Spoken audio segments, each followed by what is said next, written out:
This is The Big Picture, an official television report of the United States Army, produced for the armed forces and the American people. Now, to show you part of the big picture, here is Master Sergeant Stuart Quain. The United States Army, as almost everyone knows, is placing an ever-increasing emphasis on guided missiles. Projectiles which can deliver deadly conventional or atomic warheads to enemy targets hundreds or even thousands of miles away. Perhaps the most remarkable fact about these amazing weapons is that they have all been developed in little more than a decade. The guided missile age announced itself to the free world in 1944, when German guided missiles began a reign of terror on the city of London. Over 17,500 explosive-laden missiles fell on London within a year. The first of these German guided missiles was the V-1 Buzz bomb, jet-powered and traveling 400 miles an hour. Within a few months, the V-1 was followed by the now famous V-2, which traveled at 3,500 miles an hour. There was no effective countermeasure.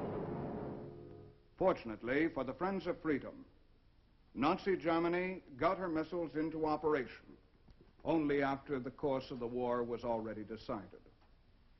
She did not have time to make full-scale use of her technological achievement. And there was one other thing she did not have.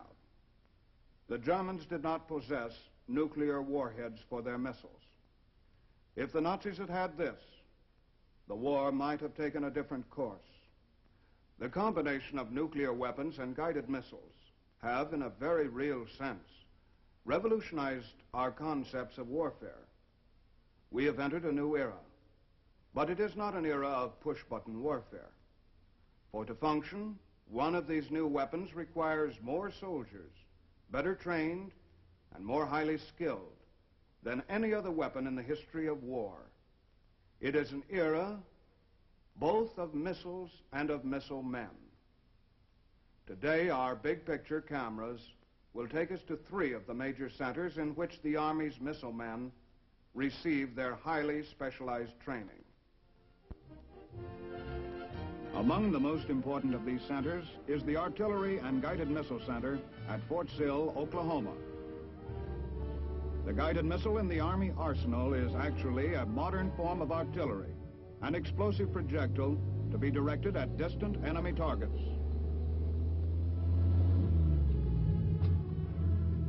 The Army's Artillery Center has long accepted the era of guided missiles as merely the latest development in an ancient military tradition. Here on Fort Sill's many thousands of acres of hills and valleys, training is in progress on artillery weapons of every conceivable variety.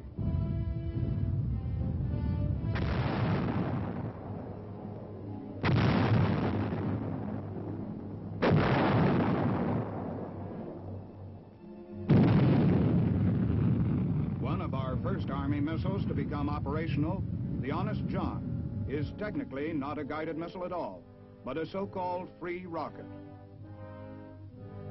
27 feet long and capable of carrying an atomic warhead, the Honest John is fired like any conventional artillery weapon. Once launched, the Honest John is completely on its own, not unlike an artillery cannon shell. Involving no radar or electronic computers, the Honest John is one of the simplest of missiles to operate.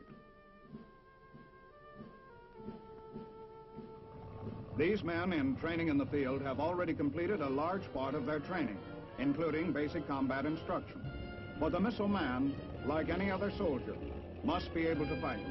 He is a soldier first and specialist second. The Honest John is a weapon of rugged simplicity, but it nevertheless requires the services of skilled rocket men, such as these crewmen, making a last-minute electrical check of the rocket prior to firing. The Honest John is emplaced and prepared for firing in the manner of any conventional artillery weapon. Because of its range and great destructive power, one Honest John can today provide the military commander with artillery firepower equivalent to the firepower of many batteries of conventional artillery.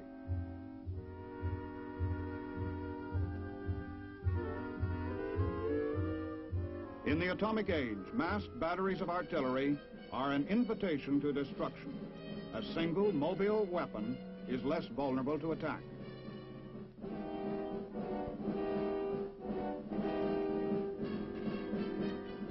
One of the Honest John's great advantages as a weapon of war is the speed with which it can be set up and fired. But this, too, requires expert teamwork on the part of her crew. In a moment, one of these student missile men will make a quick downward thrust on the handle, and 3 tons of supersonic destruction will be on its way to the target.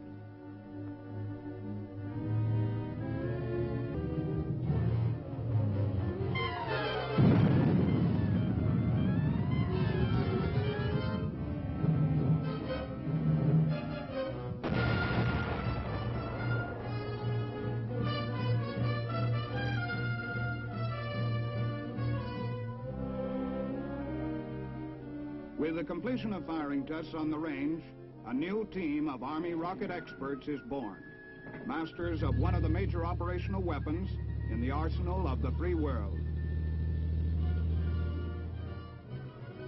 For more complex missile systems, much of the basic theoretical training at Fort Sill takes place in Snow Hall, an air-conditioned, windowless building with unsurpassed laboratory and classroom facilities.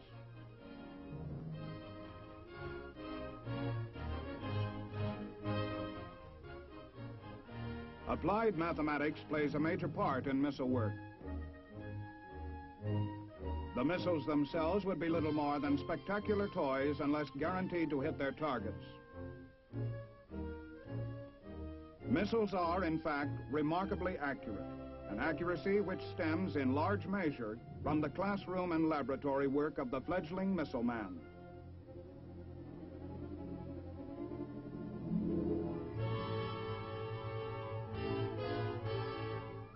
At the heart of every true guided missile system is the problem of control. The majority of missile men, accordingly, are experts in some form of electronics.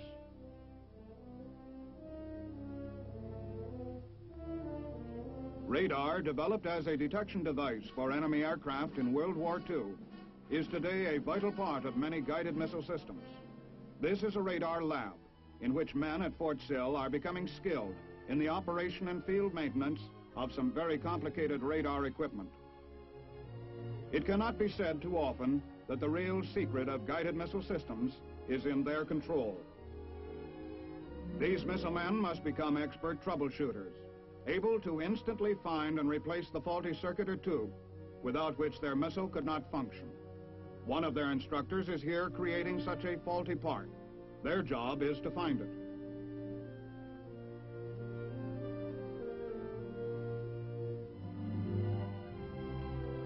At a crucial moment in his future career, one of these men may find himself struggling with a control panel whose dials indicate a short circuit in one of the complex wiring components within the cabinet.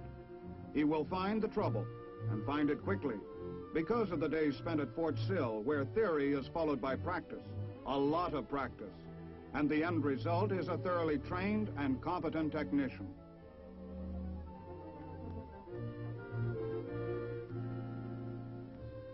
The principal missile understudy at the Fort Sill Artillery and Guided Missile School is the corporal.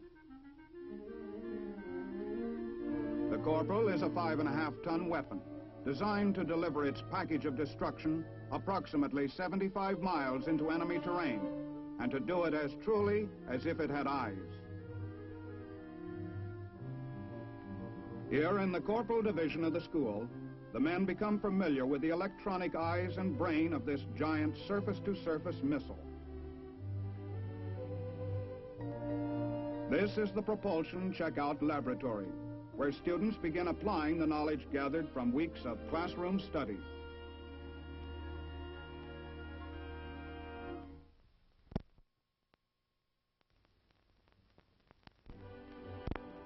Fort Sill provides training in all technical parts of the corporal, as well as dry run training in practical techniques of launching. Even the thousands of acres of Fort Sill ranges, however, are not enough for the firing of this long-range weapon. For the final test, therefore, a trip is made to the missile range at Oro Grande. This is the final test of the students' proficiency as a team. If they succeed, a new corporal battalion will have been created to take its place alongside other corporal battalions overseas, guarding the frontiers of the free world.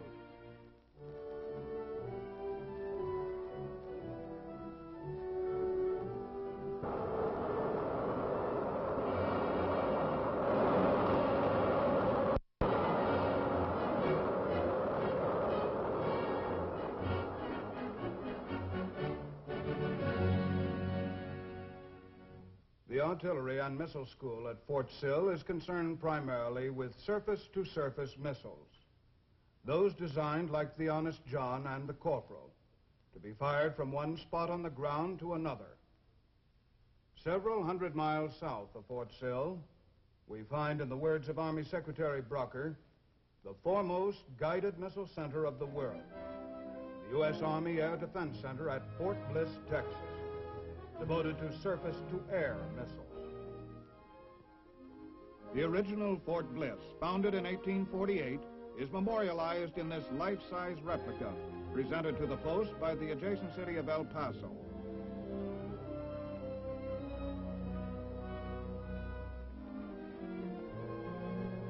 Long a center for cavalry troops, Fort Bliss has become the anti-aircraft missile and artillery center of the United States, with extensive firing ranges and maneuver areas. The Air Defense School at Fort Bliss is a large institution, with many different courses going on at all times in its carefully guarded buildings.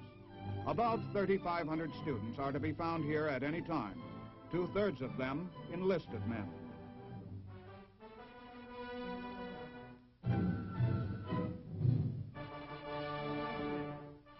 There are a variety of courses, ranging in length from 8 weeks to 43 weeks. Nothing is taken for granted. Students begin with such relatively simple exercises as using these breadboard mock-ups to learn basic electrical circuits of all types. In these laboratories are taught the fundamentals of basic electrical circuits. This furnishes a sound foundation on which to build as they progress to the handling of complex electronic equipment in the missile systems themselves. Students who have completed their work in the Department of Electronics and Engineering are thoroughly familiar with basic electricity, radio, and radar. They are then ready to enter the Department of Guided Missiles for the more advanced and highly specialized training in the maintenance of the critical electronic parts inside the missile, the brain by which Nike responds to signals from her ground control vans. While the electronic specialists-to-be are busy in their classrooms, other selected men are taking courses in mechanical maintenance.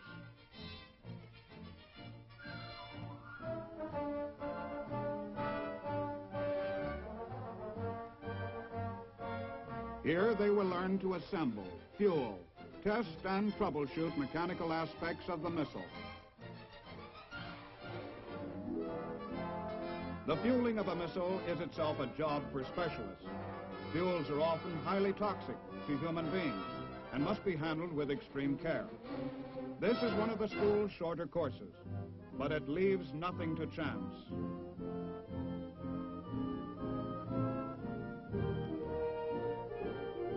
While the Air Defense School is busily training maintenance personnel, the 1st Guided Missile Brigade, also part of the Fort Bliss Air Defense Center, has been conducting a training program of its own.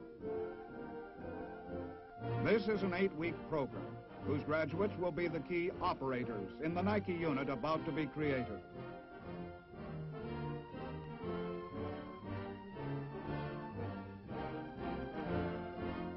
Although the various courses at the Air Defense Center differ in length, the program of instruction is so arranged that the men all complete their course of individual instruction at the same time. Thus, as the school-trained men complete their training, they can move to the modern air-conditioned buildings of the brigade, there to join their brigade-trained comrades and begin the process of learning to work and live together as a team. 124 enlisted specialists and warrant officers are thus brought together to form a Nike package, the nucleus of a full-strength Nike battalion. They are furnished the material for their battalion, brand new and straight from the factory.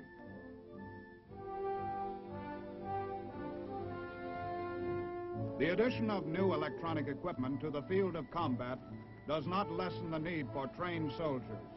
The crews of guided missile units are normally larger than were the crews who manned the guns which the missiles replace. And like these students at the Air Defense Center, missile men require longer and infinitely more detailed courses of instruction than did their gun crew predecessors.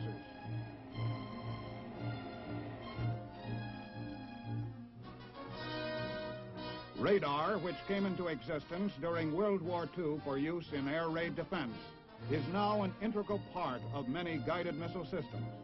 Radar finds the approaching target and subsequently provides the missile's electronic brain with the information necessary for a successful intercept. The missile man assigned to radar has a job as important as any assignment in a guided missile organization. For the final step in their training, the fledgling battalion now spends several days on the Air Defense Center's new McGregor range for actual firing practice with their weapon. Upon successful completion of this final phase of training, the Nike package will move out to take up its station, to become one of the Nike units deployed around strategic U.S. cities and industrial centers, or travel overseas to become part of the air defense of an important U.S. base.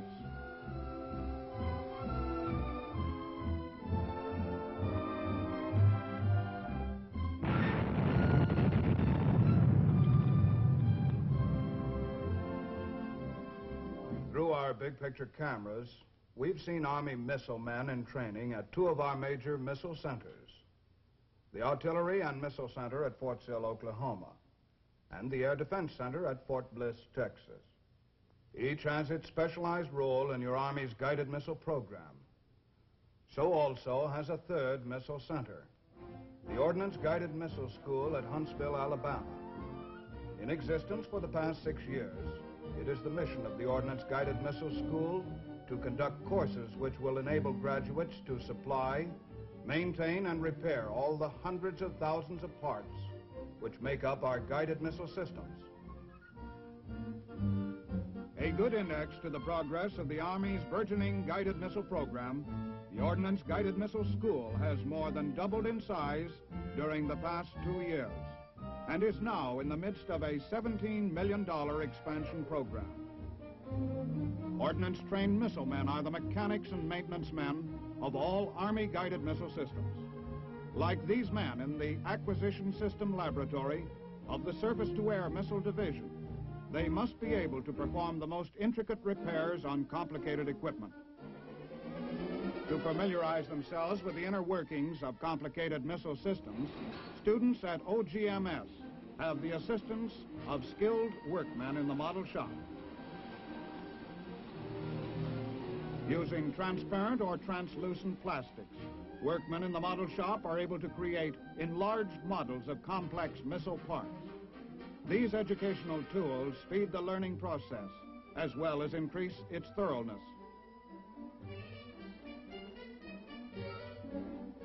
This is probably as much fun as it looks, but it is education, not recreation. An electronic automobile. This model is equipped with a program tape which governs its movements much as the roller operates a player piano.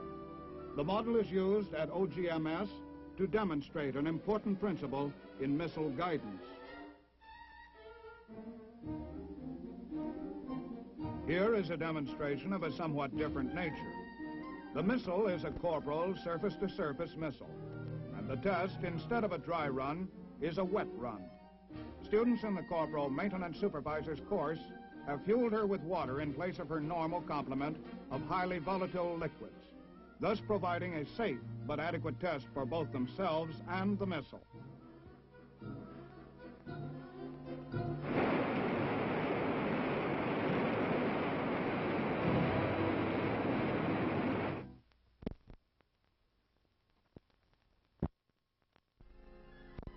A landmark of the Ordnance Guided Missile School is this base from a captured German V-2 missile.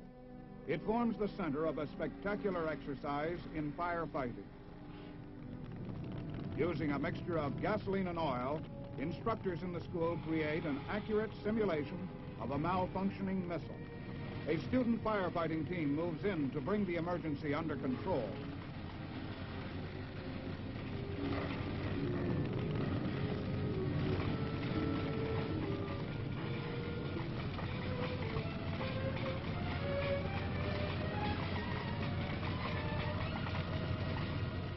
In this Nike training shop at the Ordnance Guided Missile School, the finest facilities and an ample supply of missiles guarantee expert training for the missile man.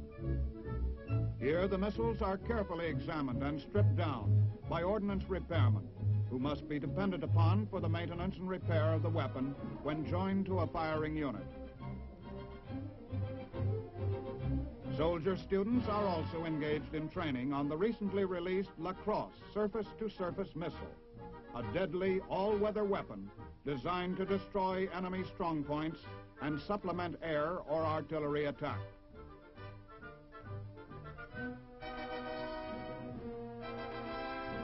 These students are learning the ins and outs of the Lacrosse in order to design courses of instruction to be taught at OGMS in the near future. This will be the next new missile course instituted at the school. Others are still under wraps and are of a classified nature. Most of these men, shown here mating the wings to the missile body, will be utilized as instructors once the course is finalized and becomes a full-scale part of the OGMS curriculum. One of the latest additions to the Army guided missile family is the Redstone. As the Jupiter A, it was also the forerunner of the intermediate range Jupiter C, which recently achieved distances of many hundreds of miles. The Redstone itself is a highly accurate, liquid-propelled surface-to-surface missile, capable of bringing tremendous firepower against targets nearly 200 miles distant. The Redstone, making its debut with Army troops in the field, is not only a potent weapon, it is also one of the first man-made objects to enter space. For on its flight to the target, the Redstone actually passes beyond the Earth's atmosphere. Traveling many times the speed of sound, it is immune to any countermeasures known to exist today. With the advent of the Redstone, the Ordnance Guided Missile School has also been called upon to devise and conduct the initial training, instructing the men who will themselves become instructors at other Army missile centers. The Army Ballistic Missile Agency, like the school, is also at Huntsville, Alabama. This makes it possible to conduct Redstone training at the location where research and development is taking place. While a missile of the Redstone's range cannot be fired in Huntsville itself, firings are frequently conducted in the static test stands of the ABMA.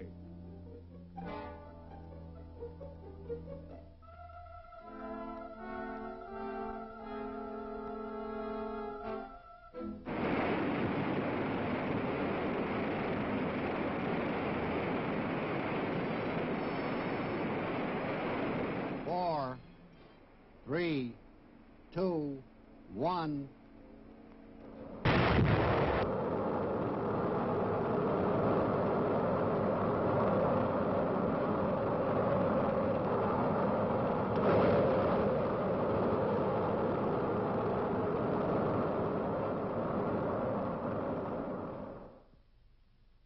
Through the eyes of our big picture cameras, we have seen brief glimpses of Army missile men in training in the three major missile centers of the Army.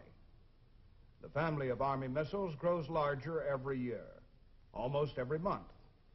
Today it includes the Nike Ajax, the Army's first supersonic anti-aircraft guided missile, already deployed around vital industrial centers, to which is now being added the Nike Hercules, the nation's second combat-ready, land-based guided missile system, capable of intercepting enemy planes at higher altitudes and longer ranges than the Ajax.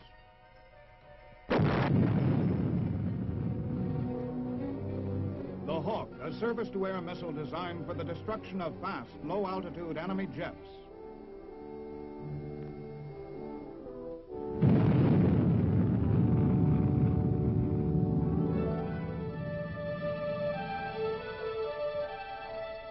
The Honest John, a powerful, free rocket for use by Army troops in the field.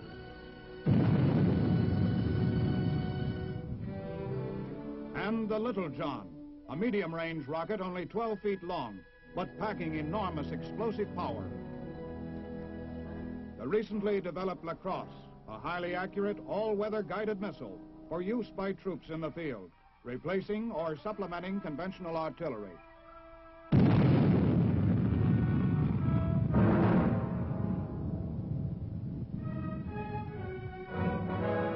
Corporal, equipped with either an atomic or conventional type warhead, able to engage targets approximately 75 miles away.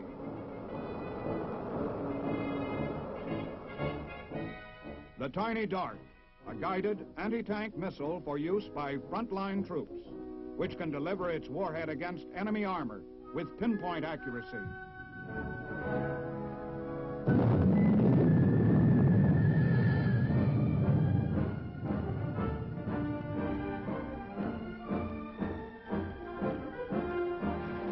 Redstone, America's first long-range ballistic missile of its type.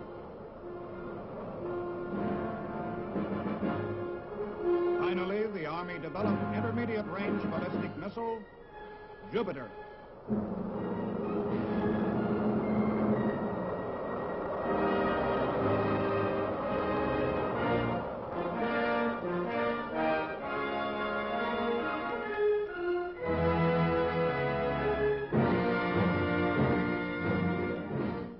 Big and rapidly growing family.